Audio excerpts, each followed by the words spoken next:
Hey Gordon, what are we working on? Hey Pete, how you doing? We got the first light laid out for the wall for the kitchen, and Okay. I wanted to give you a quick shot at the Kichler Pro connector that we're using. What you need to do, you need to make sure that your polarity, the LED is all polarity specific.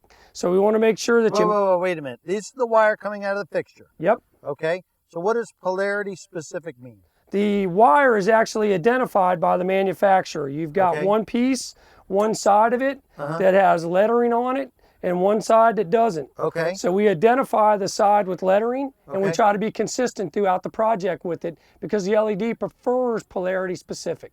Okay, good. So what we're going to do is we're going to match it up to our field wiring, which just happens to have. This is the one that we ran all the way to that transformer. You got it. All right, I got it. We're good to go there. We're going to go ahead and match them up. They've already been stripped out to a uniform length by the manufacturer. Okay. And then it's a simple process of sliding it in the predetermined holes. Okay. Now wait a minute. Show me which one. Okay, there's a size difference. Exactly. You've got it.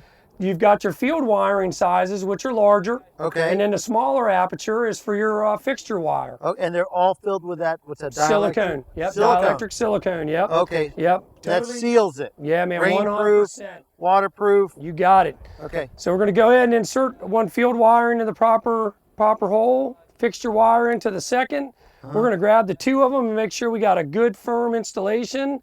And we're going to go ahead, close, and snap. Pete, something that's crucial. Give a little tug. Make sure. Absolutely. Why find out later?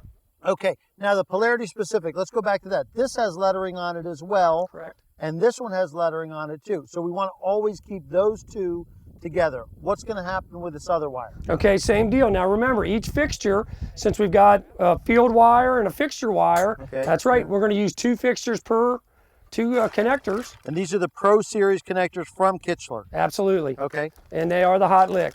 All right, so here we go again. Same deal. Field wire in, fixture wire in. Hold the two of them taut. Close. You're actually going to feel the jaws close around it. Okay. Okay, get it there. Snap it, and always. And our first fixture's done. First fixture's done. Now what we're going to do lastly, we're going to go ahead and coil up our wire.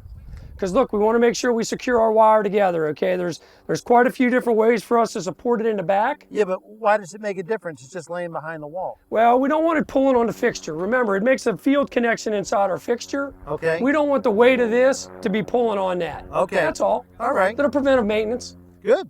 Well, I like these, man. That's awesome. Yeah. Thanks, Gordon. All right, see ya. One of the great things about dealing with a Kichler Lighting Pro is we get a great design and great insight into what the final product's going to look like. Hey, Gordon, how we doing? Hey, Pete, how you doing today? All right, nice to see you. What do you got here? There's not two lights here, is there? No, Pete, what we've done is, you know, Kichler's product comes in 3 different lengths that we're using to illuminate the wall.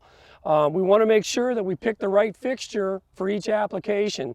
And for this side, for this wall, we actually have a 12-inch that's going to do great. Now, when you say application, do you mean the curve of the wall? Yeah, the aperture of the wall is going to make us have a gap on the back of the fixture.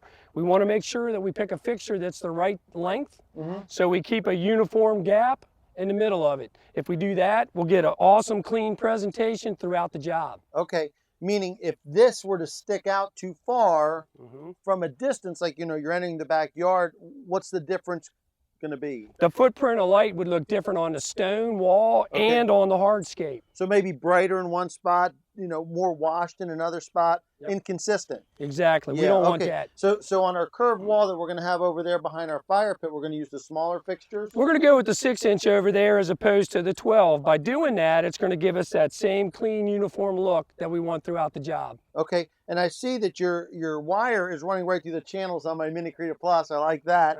But what are you going to do with these Pro Series connectors here? Again, what we'll do is a hardscape contractor is going to make us a little reservoir that these will fit in. Okay. And then they'll be able to cover those with your top cap. Wouldn't it just be easier to wire tie them and throw some?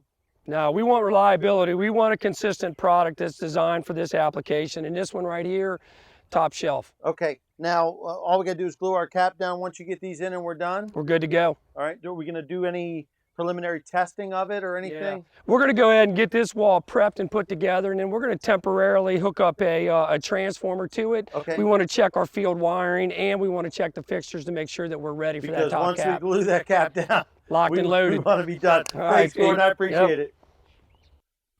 We've got a beautiful mix of Antica here, our shale gray and sandalwood together, meeting up to the Aberdeen. It's going to make a great transition as we walk onto the pool deck.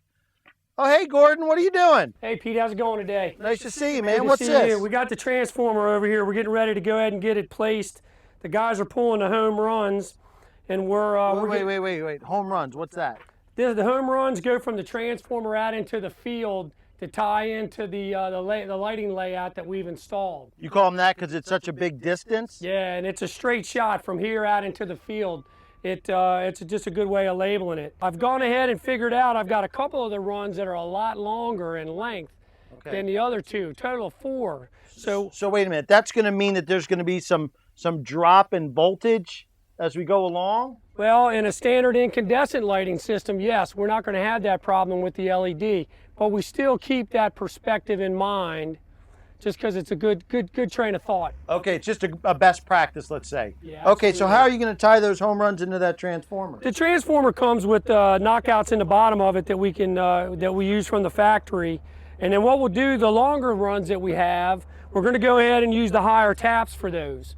It's going to give us a stronger voltage leaving the transformer, and then when we hit into our fixtures, everybody will be nice and happy. So we're going to have consistent light throughout. Yeah. Crucial. Now, I remember this is all stainless steel Kichler transformer. Yep. But I remember last year we had a photocell and a timer. Are we going to have the same thing here? No, not in this application. The homeowner's got a pool control system that'll enable them to go ahead and tie it in, and they'll be able to remote control it from a handheld. Oh my goodness, that's great. Thanks, Gordon. Good stuff. All right, Pete. All right, brother.